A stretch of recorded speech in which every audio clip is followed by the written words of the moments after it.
আল্লাহ তাআলা হযরত আদম আলাইহিস সালাতু ওয়াস সালামকে সৃষ্টির কয়েক লক্ষ বছর পূর্বে শয়তানকে ফেরেশতাগণের মুআল্লিম হিসেবে নিয়োগ দান করেন। শয়তানের আসল নাম আজাজিল। সে জিন জাতীয় প্রাণী। আল্লাহ তাআলা পৃথিবী সৃষ্টির পরে জিন জাতিকে সৃষ্টি করেন। জিনও আল্লাহর সৃষ্ট একটি স্বতন্ত্র জাতি। এ জাতির সৃষ্টি সম্বন্ধে মানব সমাজে পূর্ব ধারণা অনুপস্থিত। সাধারণ মানুষের বসতির ন্যায় জিন জাতি আমাদের দৃষ্টিগোচর হয় না, কিন্তু জিন জাতীয় মানুষের ন্যায় আল্লাহর এক স্বতন্ত্র সৃষ্টি এবং মানুষের মতোই শরীয়তের বিধানে বিধিবদ্ধ। তাদের মধ্যে বংশবৃদ্ধির প্রথাও প্রচলিত রয়েছে এবং পুণ্যবান ও গুণবান রয়েছে। কুরআনুল কারিমে আল্লাহ তাআলা বলেন, ওয়ামা খালাকতুল জিন্না ওয়াল ইনসা ইল্লা লিয়াবুদুন। আর আমি জিন ও মানুষকে কেবল আমার ইবাদতের জন্যই সৃষ্টি করেছি। সূরা জারিয়া। আল্লাহ তাআলা আরো বলেন, ইন্নাহু ইয়ারাকুম হুয়া ওয়া ক্বাবিলুহু মিন হাইসু লা তারাউনাহুম। নিঃসন্দেহে সে এবং তার দলবল তোমাদেরকে এমনভাবে দেখতে থাকে যে তোমরা তাদেরকে দেখতে পাও না। সূরা আরাফ। আল্লাহ তাআলা আরো বলেন, কানা মিনাল জিন্নি ফাফাসাকা আন আমরি রব্বি। আর জিনদের একজন ছিল, সে তার প্রতিপালকের আদেশ অমান্য করল। সূরা কাহাফ। আল্লাহ তাআলা আরো বলেন, কুল উহিয়া ইলাইয়া আন্নাহু ইসতামা'a নাফারুম মিনাল জিন্নি ফাকালু ইন্না সামি'না কুরআনান আজাবা। হে নবী, সব মানুষকে আপনি বলে দিন যে আমার নিকট এ ওহী এসেছে যে জিনদের একটি দল মনোযোগ সহকারে কুরআনুল কারীম শ্রবণ করলো। অতঃপর তারা নিজেদের লোকদের নিকট গিয়ে বলল, আমরা এক বিস্ময়কর কোরআন শ্রবণ করেছি যা সৎ পথ প্রদর্শন করে। অতএব আমরা তার উপর ঈমান এনেছি, আর আমরা কখনো আমাদের প্রতিপালকের সাথে কোনো শরীক সাব্যস্ত করব না। সূরা জিন। অতঃপর তাদের দ্বারা পৃথিবী আবাদ করেন, তাদেরকে পৃথিবীতে রাজত্ব করার অধিকার দান করেন। এক একজন জিন রাষ্ট্র প্রধান হিসেবে হাজার হাজার বছর যাবৎ রাজত্ব করে পরিশেষে আল্লাহ তাআলার সঙ্গে নাফরমানি আরম্ভ করে দিত। যে অপরাধের জন্য একজনকে অপসারণ করে আল্লাহ তাআলা নতুন জিন আর একজনকে রাষ্ট্রীয় ক্ষমতা দান করতেন। এভাবে কয়েক হাজার বছর পর পর রাষ্ট্রপ্রধানগণ অপসারিত হতো অথবা ধ্বংস হয়ে যেত। কেউ খোদাই দাবি করে বসত, কেউ দেশে জেনা ব্যভিচার আবাদ করে আনন্দ ভোগ করত, আবার কেউ আল্লাহ তাআলার আইন কানুনকে সমূলে উৎখাত করে নিজ প্রবর্তিত আইন জাতির উপর চাপিয়ে দিত। এভাবে কয়েক লক্ষ বছর জিন জাতির রাজত্ব বহাল থাকে। এর মধ্যে ইমানদার ইনসাফগার রাজার আবির্ভাব আদৌ ঘটেনি বললেই চলে। সকলে আল্লাহ তাআলার সাথে ইমানদারির ওয়াদা করে পরে ওয়াদা ভঙ্গ করেছে। আল্লাহ তাআলা জিনদের এ আচরণের খবর অবশ্যই পূর্ব থেকে অবগত ছিলেন, তবুও প্রকাশ্যে তাদের নাফরমানের সাক্ষ্য ব্যবহার করার লক্ষ্যে তাদেরকে শাসন ক্ষমতা প্রদান করেছিলেন। যখন তারা বেঈমানি ও খোদাদ্রোহিতার চরমে গিয়ে পৌঁছল, তখন তাদেরকে ধ্বংস করে দেওয়ার জন্য ফেরেশতাদিগকে হুকুম দিলেন। একদা কিছু সংখ্যক ফেরেশতা পৃথিবীতে এসে জিন জাতিকে প্রায় সমূলে ধ্বংস করে দিলেন। মাত্র গুটি কতক বাচ্চা জিনকে জীবিত রেখে দিলেন। তার মধ্যে আজাজিলও রক্ষা পেল। আজাজিল দেখতে যেমন সুন্দর ছিল, তেমন বিদ্যা বুদ্ধিতে খুবই সুচতুর ছিল। ফেরেশতাগণ তার সাথে কিছু কথা বলে আনন্দ পেলেন। তখন তাকে পৃথিবী থেকে আসমানে তুলে নিলেন। সেখানে আল্লাহ তাআলার দরবারে তাকে পেশ করে তার গুণের কথা বললেন। তখন আল্লাহ তাআলা তাকে বেহেশতে বসবাসের হুকুম দিলেন। পরবর্তী সময় তাকে বাইতুল মামুরে রক্ষিত অক্ষর জ্ঞান বিজ্ঞানের লিপি অধ্যয়নের নির্দেশ দিলেন। আজাজিল আল্লাহ তাআলার নির্দেশ অনুসারে দিবারাত্র উক্ত জ্ঞান বিজ্ঞানের বিদ্যা অর্জনের লক্ষ্যে অসাধারণ পরিশ্রম আরম্ভ করে দিল। কয়েক বছরের মধ্যে সে জ্ঞান বিজ্ঞানের ক্ষেত্রে অসাধারণ ব্যুৎপত্তি অর্জন করে ফেলল, যা ইতিপূর্বে কোনো ফেরেশতা দ্বারা কখনোই সম্ভব হয়নি। তখন আল্লাহ তাআলা তার উপর ফেরেশতাদের প্রশিক্ষণের দায়িত্ব অর্পণ করলেন। সে এক এক বিষয় নিয়ে এক এক ধরনের ফেরেশতাগণকে তালিম দিত। বিভিন্ন ধরনের দায়িত্ব পালনকারী ফেরেশতাগণকে তাদের দায়িত্বের বিষয় বিশদভাবে বুঝিয়ে সুষ্ঠু দায়িত্ব পালনের ক্ষেত্রে উপযুক্ত হিসেবে গড়ে তুলত। কোনো কোনো ফেরেশতার উপর বহু রকম গুরুত্বপূর্ণ দায়িত্ব থাকত, তাদেরকে সকল বিষয় সম্বন্ধে জ্ঞান দান করত। আজাজিল বাইতুল মামুরে রক্ষিত বিদ্যা ভান্ডার থেকে যতখানি জ্ঞান অর্জন করতে সক্ষম হয়েছিল, ইতিপূর্বে ফেরেশতাগণের মধ্যে কেউই তার সমকক্ষতা লাভ করতে সক্ষম হয়নি। আজাজিল ইবাদত বন্দেগীর ক্ষেত্রেও যথেষ্ট অগ্রগামী হয়েছিল। সে কোনো কাজ আরম্ভ করার পূর্বে ও পরে নফল নামাজ আদায় করতে ভুল হতো না। দিবা রাত্র মুখে আল্লাহ তাআলার তাসবিহ আদায় করত। এক কথায় একজন শ্রেষ্ঠ আবেদ ও বিদ্বান হিসেবে চূড়ান্ত লক্ষ্য অর্জনে সে সক্ষম হয়েছিল। এজন্য বড় বড় ফেরেশতাগণও যেমন জিবরাইল আলাইহিস সালাতু ওয়াস সালাম, মিকাইল আলাইহিস সালাতু ওয়াস সালাম, ইসরাফিল আলাইহিস সালাতু ওয়াস সালাম ও আজরাইল আলাইহিস সালাতু ওয়াস সালাম সকলে তার নিকট নিয়মিত প্রশিক্ষণ গ্রহণ করতেন। কোনো বিষয়ে কোনো ফেরেশতার কোনো প্রশ্ন থাকলে আল্লাহ তাআলার পক্ষ থেকে আজাজিল তার সুষ্ঠু জবাব দিয়ে দিত। এভাবে সে বেহেশতের মধ্যে এক বিরাট সম্মানের অধিকারী হয়েছিল। কয়েক লক্ষ বছর এভাবে তার জীবন অতিবাহিত হয়। এর মধ্যে বেহেশতে লক্ষ লক্ষ ফেরেশতাদের সমাবেশে সে বক্তব্য রেখেছে, লক্ষ লক্ষ তালিমগাহে প্রশিক্ষণ দিয়েছে এবং কোটি কোটি ফেরেশতার সংকট নিরসন কল্পে পরামর্শ দিয়েছে, যার সঠিক হিসেব নির্ণয় সম্ভব নয়। আজাজিল বাইতুল মামুরে বিদ্যা ভাণ্ডারের অধিকাংশ বিদ্যা আয়ত্ত করতে সক্ষম হয়েছিল বটে, কিন্তু আরশে আজিমের সাথে সেসব কালাম লটকানো ছিল, তার সঠিক মর্ম আয়ত্ত করতে সক্ষম হয়নি। এ কালামসমূহের মর্ম আয়ত্ত করার অনুমতিও তার ছিল না। তাই অনেক সময় দূর থেকে এসব কালাম পাঠ করে সে একাকী অস্বস্তি বোধ করত এবং মনে মনে চিন্তা করত, কারা নূরে মুহাম্মাদের মালিক, কারা আল্লাহর খলিফা এবং কারা আল্লাহর হুকুম অমান্যকারী শয়তান। এসব কালাম বোঝার ক্ষমতা আল্লাহ তাআলা তাকে দান করেননি বলে সে আল্লাহ তাআলার উপর কিছুটা অসন্তুষ্ট ছিল।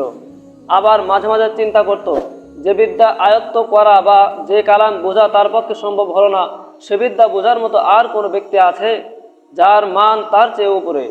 এই বিষয়ে চিন্তা ভাবনা করতে গিয়ে তার মধ্যে অহংকারের সৃষ্টি হয়। এ অহংকার ধীরে ধীরে দানা বেঁধে একদিন আল্লাহ তাআলার সঙ্গে সে মোকাবেলা তর্কে অবতীর্ণ হয় এবং তার জীবনের পরিসমাপ্তি ও ধ্বংস ডেকে আনে।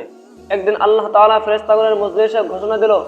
আল্লাহ তাআলা বলেন, وَإِذْ قَالَ رَبُّكَ لِلْمَلَائِكَةِ إِنِّي جَاعِلٌ فِي الْأَرْضِ خَلِيفَةً قَالُوا أَتَجْعَلُ فِيهَا مَن يُفْسِدُ فِيهَا وَيَسْفِكُ الدِّمَاءَ وَنَحْنُ نُسَبِّحُ بِحَمْدِكَ وَنُقَدِّسُ لَكَ قَالَ إِنِّي أَعْلَمُ مَا لَا تَعْلَمُونَ। আমি পৃথিবীতে আমার খলিফা তথা প্রতিনিধি তৈরি করতে যাচ্ছি। ফেরেশতারা বলল, আপনি আবার কেন আরেক জাতি প্রাণী সৃষ্টি করতে চান যারা পৃথিবীতে গিয়ে ঝগড়া ফাসাদ ও খুন খারাপে লিপ্ত হবে? তার চেয়ে আমরা তো আপনার গুণকীর্তন ও পবিত্রতা বর্ণনায় দিনরাত ব্যস্ত থাকি, এটি উত্তম নয় কি? আল্লাহ তাআলা তাদের উত্তরে বললেন, আমি যা জানি তোমরা তা জানো না। এরপর আল্লাহ তাআলা হযরত জিবরাইল আলাইহিস সালাতু ওয়াস সালামকে পৃথিবী থেকে এক মুষ্টি মাটি আনার জন্য হুকুম দিলেন। জিবরাইল আলাইহিস সালাতু ওয়াস সালাম পৃথিবীতে এসে যখন মাটি তুললেন, তখন মাটি চিৎকার দিয়ে জিজ্ঞেস করলো, হে জিবরাইল, তুমি আমাকে কোথায় নিয়ে যাচ্ছ? জিবরাইল বললেন, তোমাকে আল্লাহ তাআলার আদেশে বেহেশতে নিয়ে যাচ্ছি, সেখানে তোমার দ্বারা আল্লাহ তাআলা এক নতুন মাখলুক সৃষ্টি করবেন। তখন মাটি বলল, তুমি আমাকে নিও না, আমাকে রেখে দাও, কারণ যে জাতি আল্লাহ সৃষ্টি করবেন তারা আবার নাফরমানি করে আল্লাহ তাআলার শাস্তি ভোগ করবে। আমি তাদের শরীরে থাকলে সে আযাব ভোগ করতে পারবো না। অতএব তুমি এ বিষয়ে আল্লাহ তাআলার নিকট আমার পক্ষ থেকে ক্ষমা প্রার্থনা করো। জিবরাইল আলাইহিস সালাতু ওয়াস সালাম মাটির কথা শুনে খালি হাতে আল্লাহ তাআলার দরবারে ফিরে গেলেন এবং আল্লাহ তাআলার নিকট মাটির আবেদনের কথা বললেন। তখন আল্লাহ তাআলা হযরত মিকাইল আলাইহিস সালাতু ওয়াস সালামকে পৃথিবীতে প্রেরণ করেন। তিনিও মাটির কাকুতি মিনতির কারণে খালি হাতে আল্লাহ তাআলার দরবারে ফিরে গেলেন। এভাবে ইসরাফিল আলাইহিস সালাতু ওয়াস সালামও ফেরত গেলেন। সর্বশেষে হযরত আজরাইল আলাইহিস সালাতু ওয়াস সালামকে পৃথিবীতে প্রেরণ করা হয়। হযরত আজরাইল আলাইহিস সালাতু ওয়াস সালাম মাটির কথা শুনে বললেন, আমি তোমার কথায় ফেরত যাব না, আল্লাহ তাআলার আদেশ অবশ্যই পালন করব। তিনি মাটি নিয়ে আল্লাহ তাআলার দরবারে হাজির হলেন। তখন আল্লাহ তাআলা বললেন, হ্যাঁ, তোমার জন্য এতটুকু শক্ত প্রাণ বাঞ্ছনীয় না হলে তুমি পৃথিবীর সকল প্রাণের জান কবজ করতে সক্ষম হতে না। যাও, আজ থেকে বনে আদম আলাইহিস সালাতু ওয়াস সালামের জান কবজের ক্ষমতা তোমাকে অর্পণ করলাম। এরপরে মাটিটুকু মক্কার নিকটবর্তী এক পাহাড়ের উপর রেখে দিলেন। সেখানে মাটি বৃষ্টিতে ভিজলো এবং রোদে শুকালো। এভাবে কয়েক বছর অতিবাহিত হবার পর মাটি হযরত আদম আলাইহিস সালাতু ওয়াস সালাম এর চেহারায় রূপ নিল। তখন আল্লাহ তাআলা আদম আলাইহিস সালাতু ওয়াস সালাম এর শরীরটাকে বেহেশতে নিয়ে গেলেন। সেখানে দীর্ঘদিন রূহবিহীন অবস্থায় পড়ে থাকে। এর মধ্যে ফেরেশতা এসে মূর্তিরূপে আদম আলাইহিস সালাতু ওয়াস সালামকে দেখে যেত। একদিন শয়তান এসে আদম আলাইহিস সালাতু ওয়াস সালামের শরীরটা ভালো করে দেখলো এবং বিদ্রূপের হাসি হাসলো। পরে তার নাক দিয়ে পেটের মধ্যে গিয়ে সব নারী নক্ষত্র তদারকি করে আসলো। পরক্ষণে ঘৃণা করে থুতু নিক্ষেপ করলো। আল্লাহ তাআলা অত্যন্ত শখ করে এ প্রাণী সৃষ্টি করেছেন এবং এর মর্যাদা সকলের উপর দান করার কথা ঘোষণা করেছেন। তাতে শয়তান খুব ঈর্ষান্বিত হয় এবং মনে মনে আদম আলাইহিস সালাম এর প্রতি যথেষ্ট হিংসা পোষণ করতে থাকে। এমনকি ফেরেশতাদের নিকট কথা প্রসঙ্গে বলেছে যে আল্লাহ তাআলা তার সময় সৃষ্টি বনি আদম আলাইহিস সালামকে পৃথিবীতে প্রেরণ করার পর উপযুক্ত প্রতিদান পাবেন। এদের অধিকাংশ মানুষ তার সঙ্গে বেঈমানি করবে এবং তার প্রতি বিদ্রোহ ঘোষণা করবে। তখন আল্লাহ তাআলা বুঝবেন তিনি কি ভুল করেছেন। ফেরেশতারা আযাজিলের মন্তব্য, বিশেষ করে আল্লাহ তাআলার প্রতি তার শ্রদ্ধার কথা শুনে বলে উঠল, আস্তাগফিরুল্লাহ।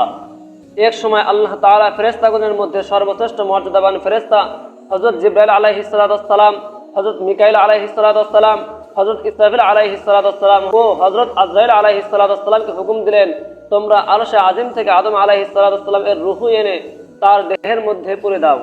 ফেরেশতাগণ আল্লাহ তাআলার আদেশক্রমে নূরে মুহাম্মদী সাল্লাল্লাহু আলাইহি ওয়াসাল্লাম পরিপূর্ণ আদম আলাইহিস সালাম এর রূহ মূল্যবান হীরা জহরতের পাত্রে করে দেহের নিকটে নিয়ে আসেন। আসমান জমিনের সব ফেরেশতা এসে আনন্দে মাতোয়ারা হয়ে গেল।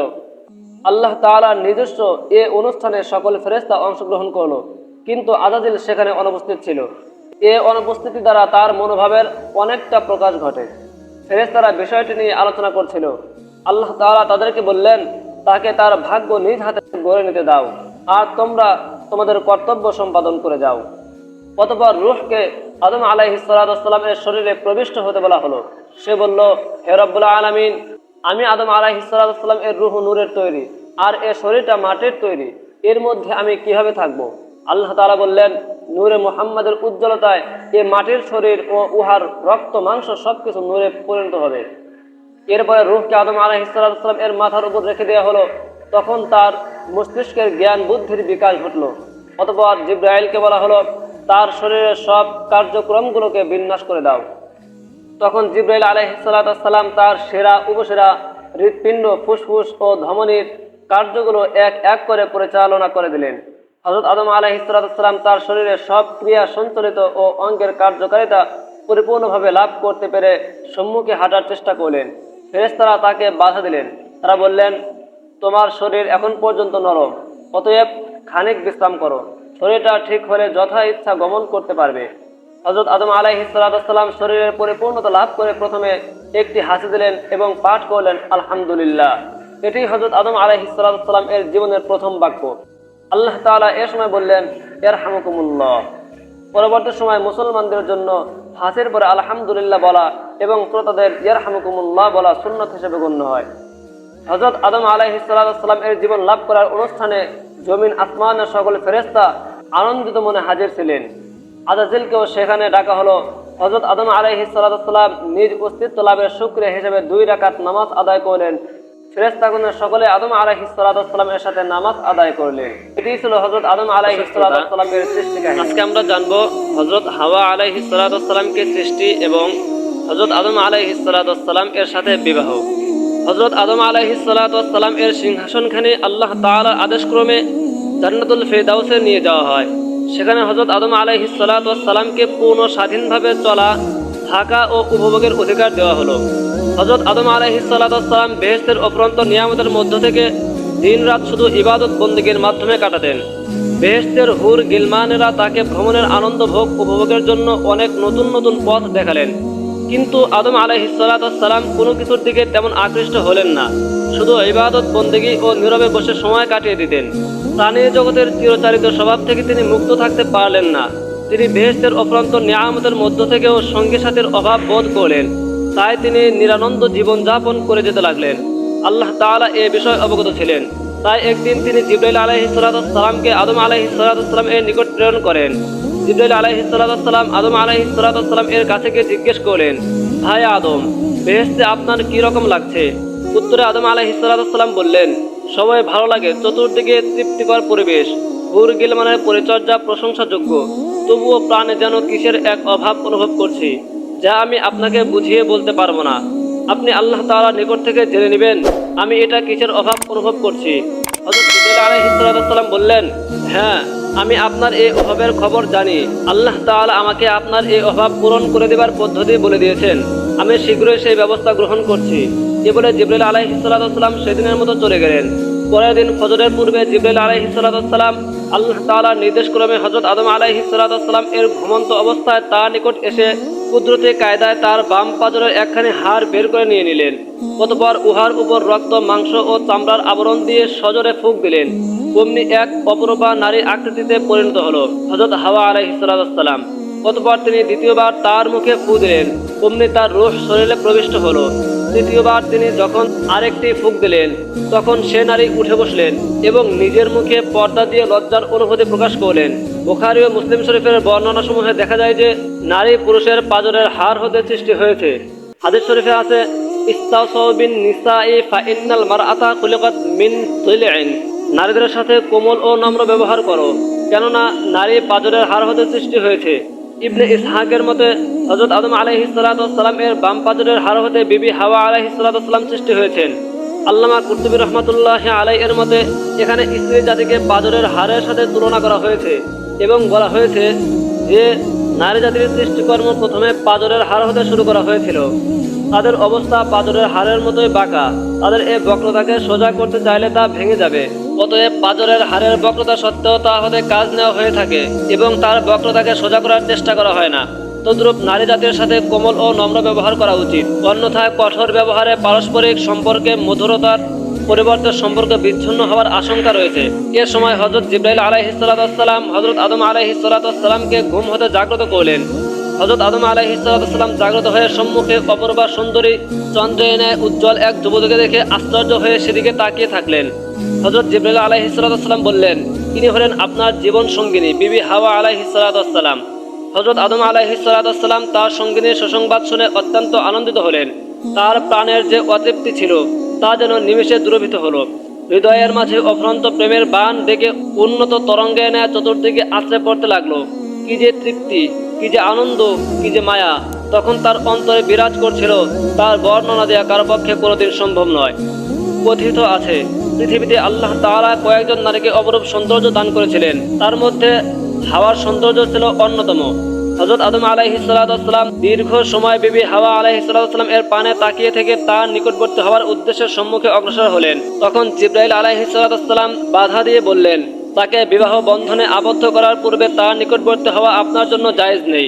অতএব প্রথমে আল্লাহ তাআলার দরবারে বিবাহের জন্য আবেদন করুন। হযরত আদম আলাইহিস সালাতু ওয়াস সালাম জিবরাইল আলাইহিস সালাতু ওয়াস সালামের শেখানো পদ্ধতিতে হাওয়াকে বিবাহ করার জন্য আল্লাহর দরবারে ফরিয়াদ করলেন। আল্লাহ তাআলা হযরত আদম আলাইহিস সালাতু ওয়াস সালাম এর আবেদনের পরিপ্রেক্ষিতে আদম হাওয়ার বিবাহের মঞ্চ ঠিক করার জন্য ফেরেশতাগণকে হুকুম দিলেন। ফেরেশতাগণ অত্যন্ত আনন্দ সহকারে স্বর্ণ, রৌপ্য, হীরা, জহরত ও মণিমুক্ত দ্বারা এক বিরাট মঞ্চ তৈরি করলেন। এই মঞ্চটি তৈরি করা হলো বেহেশতের মধ্যকার সবচেয়ে আরামের জায়গা তুষা নামক ছায়াদানকারী এক বিশাল বৃক্ষের নিচে। সকল ফেরেশতাগণকে দাওয়াত দেওয়া হলো এ বিবাহের মজলিসে। আল্লাহ তাআলার আরশ থেকে এ মঞ্চ পর্যন্ত সব পর্দা উঠিয়ে দিলেন, যাতে সব ফেরেশতা ও আদম হাওয়া যেন বেহেশতের মধ্যকার সবচেয়ে অধিক তৃপ্তিকর জিনিস আল্লাহ তাআলার দিদার লাভ করে অশেষ আনন্দ উপভোগ করতে পারেন। অতঃপর আল্লাহ তাআলা স্বয়ং সংক্ষিপ্ত খুতবা দান করলেন, বিবাহের কার্য সমাধা করে দিলেন। বিবাহের খুতবায় আল্লাহ তাআলা এ কথাগুলো উচ্চারণ করলেন, তা হলো, সব প্রশংসা একমাত্র আল্লাহ তাআলার, গৌরব ও অহংকার তার ভূষণ। নবী ও রাসূলগণ তার প্রেরিত বান্দা, তাদেরকে মানুষের মুক্তির দূত হিসেবে প্রেরণ করা হয়েছে। হযরত মুহাম্মদ সাল্লাল্লাহু আলাইহি ওয়াসাল্লাম আল্লাহ তাআলার একান্ত বন্ধু ও সর্বশ্রেষ্ঠ রাসূল। আল্লাহ তাআলা সব কিছু সৃষ্টি করেছেন, সবাইকে শেষ পর্যন্ত তার কাছেই ফিরে যেতে হবে। ফেরেশতাগণ তার আজ্ঞাবহ। সেই ফেরেশতাগণকে সাক্ষী রেখে আদম ও হাওয়ার বিবাহ বন্ধন সম্পন্ন করেন। তিনি এদের দ্বারা সৃষ্টির আরেক অধ্যায়ের সূচনা করেন। এ বিবাহের মহারণা হবে দরুদ ও তাসবিহ। আল্লাহ ছাড়া কোনো উপাস্য নেই, তিনি একক, তার কোনো শরীক নেই। অতঃপর হযরত আদম আলাইহিস সালাতু ওয়াস সালামকে বলা হলো, হে আদম, তুমি ও তোমার বিবি বেহেশতে পরম আনন্দে বসবাস করো, সেখানের ফলমূল ভক্ষণ করো, কিন্তু নির্দিষ্ট ওই গাছটির কাছে যেও না। যদি যাও তবে তা হবে অন্যায় ও পাপের অন্তর্ভুক্ত কাজ। অতএব তোমরা সাবধানে থেকো। শয়তান তোমাদের পরম শত্রু। তোমাদের উপর আল্লাহর রহমত ও বরকত নাজিল হোক। হযরত আদম ও বিবি হাওয়া আলাইহিস সালাতু ওয়াস সালাম এর বিবাহ অনুষ্ঠানের পরে পাঠ করলেন, হে মহান প্রভু, আমরা তোমার গুণগান করে জীবন কাটাতে চাই। তুমি মহান, তুমি ছাড়া আমাদের আর কোনো উপাস্য নেই, তোমার সাহায্য ছাড়া কারো রক্ষা পাওয়ার পথ নেই। তুমি আমাদেরকে তোমার রহমতের ছায়া দান করো, আমিন। বিবাহের পরে হযরত আদম আলাইহিস সালাতু ওয়াস সালাম বিবি হাওয়াকে স্পর্শ করার জন্য যখন অগ্রসর হলেন, তখন তাকে বাধা দেওয়া হলো। এবং বলা হলো প্রথমে বিবির মহরানা আদায় করো, তারপরে তাকে স্পর্শ করো। তখন হযরত আদম আলাইহিস সালাম বললেন, হে খোদা, আমি কি দিয়ে এই মহরানা আদায় করব? তখন তাকে বলে দেওয়া হলো, তুমি শেষ নবী হযরত মুহাম্মদ রাসূলুল্লাহ সাল্লাল্লাহু আলাইহি ওয়াসাল্লামের উপর অন্তত 10 বার দরুদ শরীফ পাঠ করো, তাহলে তোমার পক্ষ থেকে মহরানা আদায় হয়ে যাবে। তখন হযরত আদম আলাইহিস সালাম 10 বার দরুদ শরীফ পাঠ করলেন এবং নবী মুহাম্মদ মুস্তাফা সাল্লাল্লাহু আলাইহি ওয়াসাল্লামের কালেমা পাঠ করে তার দ্বীন ইসলাম গ্রহণ করলেন। মানবজাতির মধ্যে সর্বপ্রথম হযরত আদম আলাইহিস সালাম নবী মুহাম্মদ মুস্তাফা সাল্লাল্লাহু আলাইহি ওয়াসাল্লামের উপর ঈমান আনেন এবং তার উম্মতের অন্তর্ভুক্ত হন। এভাবে তাদের দুজনের বিবাহ সম্পন্ন হলো।